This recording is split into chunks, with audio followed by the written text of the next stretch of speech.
Hello friends, આજે આપણે બનાવીશું એકદમ મસ્ત શ્રીખંડ એટલે દહીંને રોયલ ડિઝર્ટમાં કન્વર્ટ કરવાનો પ્લાન છે આજે મારો. તો પહેલાં દૂધ લો અને તેને દહીંમાં કન્વર્ટ કરો, પછી દહીંને સ્ટ્રેન કરો અને થોડું પેશન્ટ રાખજો ભાઈ, કેમ કે શ્રીખંડ છે આટલું ફાસ્ટ તો ના જ બને ને, થોડું પેશન્ટ તો રાખવું જ પડે ને.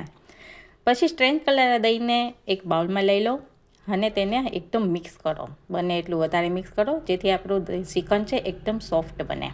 પછી એમાં એડ કરીશું પાવડર સુગર એટલે સ્વીટનેસફુલ ઓન. પછી એમાં એડ કરીશું એલાયચી પાવડર એટલે શ્રીખંડને પરફ્યુમની જરૂર ના પડે. હવે આપણે એને હલાવશું. હવે એમાં થોડું એડ કરીશું કેસર અને થોડું ડ્રાયફ્રૂટ એટલે શ્રીખંડ આપણું મહારાજા મૂડમાં આવી જશે. બસ હવે ફ્રીઝરમાં થોડું ચીલ કરવા રાખી દો અને ચીલ કરેલી શ્રીખંડને એન્જોય કરો. તો ફ્રેન્ડ્સ, તમે પણ ઘરે આ બનાવો અને રોયલ શ્રીખંડને ખાઈને બોલો ડાયટ કાલથી આજે કાંઈ નહીં.